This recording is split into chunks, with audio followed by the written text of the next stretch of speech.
할렐루야. 오늘은 5월 16일 목요일입니다. 오늘도 정시매일 예배를 통해 경건의 일과화를 이루어 나가는 우리 큰믿음 이신교회 모든 성도님들 사랑하고 축복합니다. 다 함께 사도신경으로 우리의 신앙을 고백하며 나아가겠습니다. 전능하사 천지를 만드신 하나님 아버지를 내가 믿사오며 그 외아들 우리 주 예수 그리스도를 믿사오니 이는 성령으로 잉태하사 동정녀 마리아에게 나시고 본디오 빌라도에게 고난을 받으사 십자가에 못 박혀 죽으시고 장사한 지 사흘 만에 죽은 자 가운데서 다시 살아나시며 하늘에 오르사 전능하신 하나님 우편에 앉아 계시다가 저리로서 산자와 죽은 자를 심판하러 오시리라. 성령을 믿사오며 거룩한 공회와 성도가 서로 교통하는 것과 죄를 사하여 주시는 것과 몸이 다시 사는 것과 영원히 사는 것을 믿사옵나이다. 아멘. 다 함께 찬송가 365장 찬양하겠습니다.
오늘 하나님께서 우리에게 주시는 말씀은 열왕기상 17장 17절로 24절까지의 말씀입니다.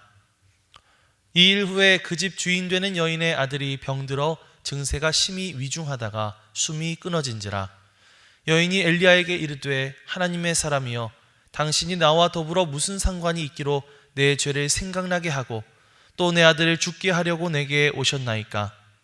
엘리야가 그에게 그의 아들을 달라 하여 그를 그 여인의 품에서 받아 안고 자기가 거처하는 다락에 올라가서 자기 침상에 누이고 여호와께 부르짖어 이르되 내 하나님 여호와여 주께서 또 내가 우거하는 집 과부에게 재앙을 내리사 그 아들이 죽게 하셨나이까 하고 그 아이 위에 몸을 3번 펴서 엎드리고 여호와께 부르짖어 이르되 내 하나님 여호와여 원하건대 이 아이의 혼으로 그의 몸에 돌아오게 하옵소서 하니 여호와께서 엘리야의 소리를 들으심으로 그 아이의 혼이 몸으로 돌아오고 살아난지라.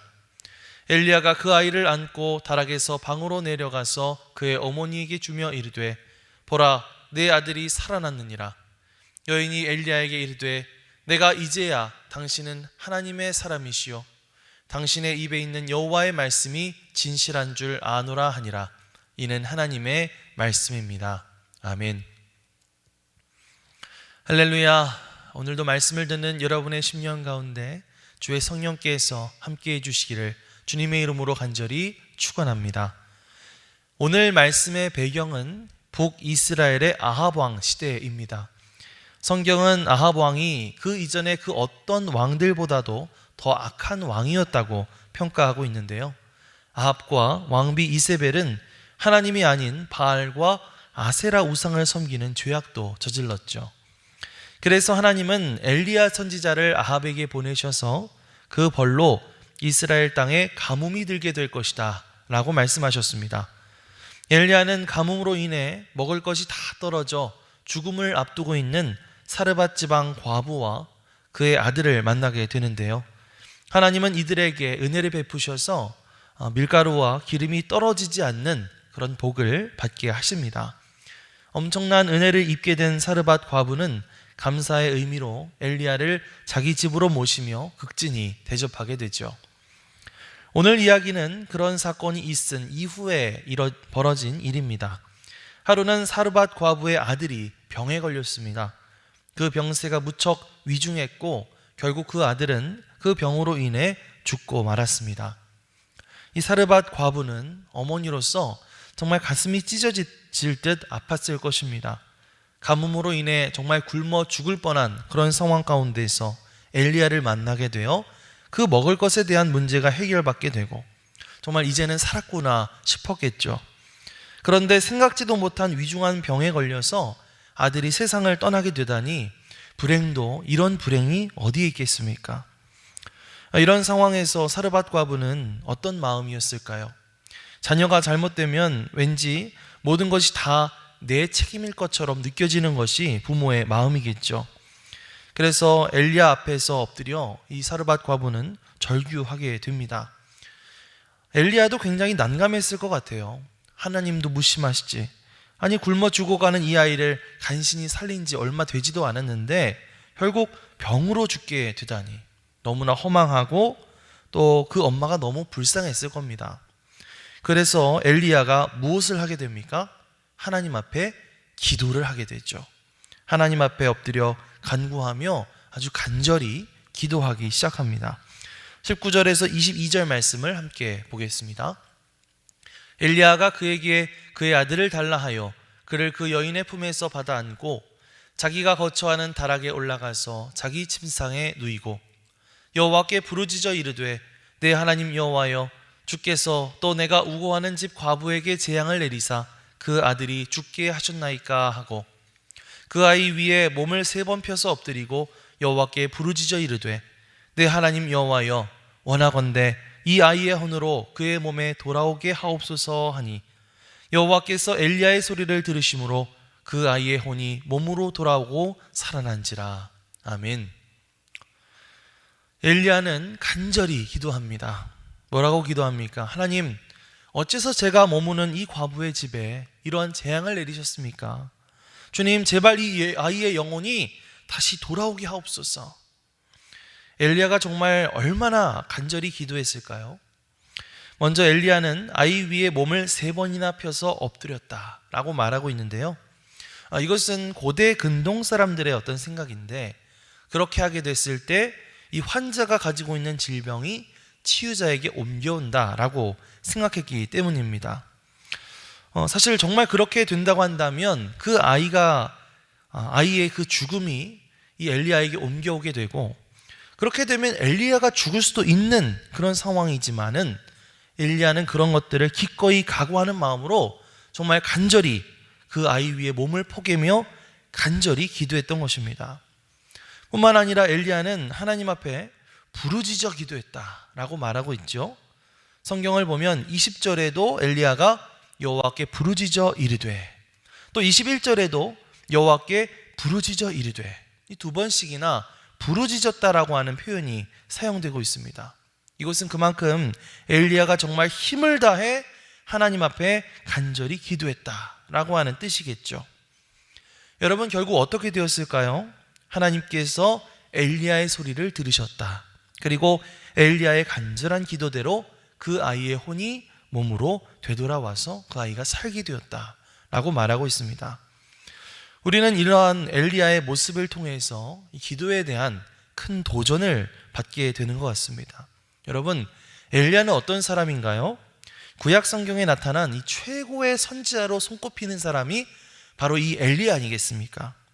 예수님께서 변화산에 이르렀을 때에 그곳에서 누구를 만나죠? 모세와 엘리야를 만나게 되시죠. 그만큼 이 엘리야는 이스라엘의 역사를 대표하는 가장 강력한 능력을 가진 하나님의 선지자였다라고 말할 수 있습니다. 자, 그런데요, 엘리야가 가진 능력은 과연 어디서부터 왔을까요? 저는 그 능력이 바로 그의 기도를 통해서 왔다라고 확신합니다. 엘리야는 뜨거운 기도의 사람이었습니다. 방금 아이를 살리기 위해서도 정말 자신이 죽을 각오로 간절히 기도했고요. 또 나중에 살펴보겠지만 갈멜산에서 바알의 선지자들과 대결할 때에도 하나님께서 불을 내려주시기를 정말 간절히 기도했습니다. 또 가뭄으로 인해 고통받고 있는 그 이스라엘 땅에 하나님께서 다시 비를 내려주시도록 무려 7번이나 지치지 않고 간절히 기도했던 것을 볼 수가 있습니다. 여러분, 엘리야의 능력의 원천이 무엇이다? 바로 그의 간절한 기도, 뜨거운 기도라고 하는 사실을 기억하셨으면 좋겠습니다. 여러분, 성경을 보나 또 기독교의 역사를 살펴보나 이 세상을 변화시키고 이 영적인 영향력을 미쳤던 사람들, 그런 사람들은 하나같이 뜨거운 기도의 사람들이었다라고 말할 수 있겠습니다. 미국의 대각성 운동을 일으켰던 D.L. 무디는 기도는 하나님의 자녀가 가진 가장 무서운 무기이다 이렇게 이야기를 했고요. 또 노르웨이의 목사이자 저명한 신학자였던 오 할레스미는 기도는 하늘의 권능을 땅으로 가져오는 통로다 이렇게 말했습니다. 고아들을 돌보며 무려 5만 번의 기도 응답을 받았다고 알려진 영국 고아의 아버지 조지 뮬러는 기도는 그리스도의 능력을 붙잡는 손이다 이렇게 말하죠. 이처럼 기도라고 하는 것은 하나님의 능력을 힘입는 통로이고 우리를 하나님께로 이끌어가는 가장 강력한 수단이 되는 줄 믿습니다. 22절 말씀을 보면 엘리야가 그렇게 간절히 기도했을 때 하나님은 마침내 엘리야의 소리를 들으셨다. 그리고 아이가 살아났다고 말하는데 이 사건은 엘리야의 기도가 정식으로 응답된 첫 번째 사건이자 엘리야가 하나님의 선지자로서 활동을 시작한 뒤에 그의 손으로 직접 일으킨 첫 번째 기적 사건이다 라고 말할 수가 있습니다.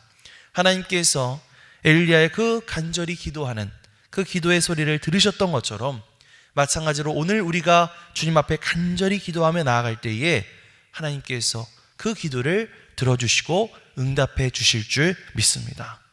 요즘 여러분들이 정말 이 죽을 각오로 간절히 기도하고 있는 문제는 무엇인가요? 또 내가 그만큼 하나님 앞에 간절히 기도해야 할 그런 문제는 무엇일까요?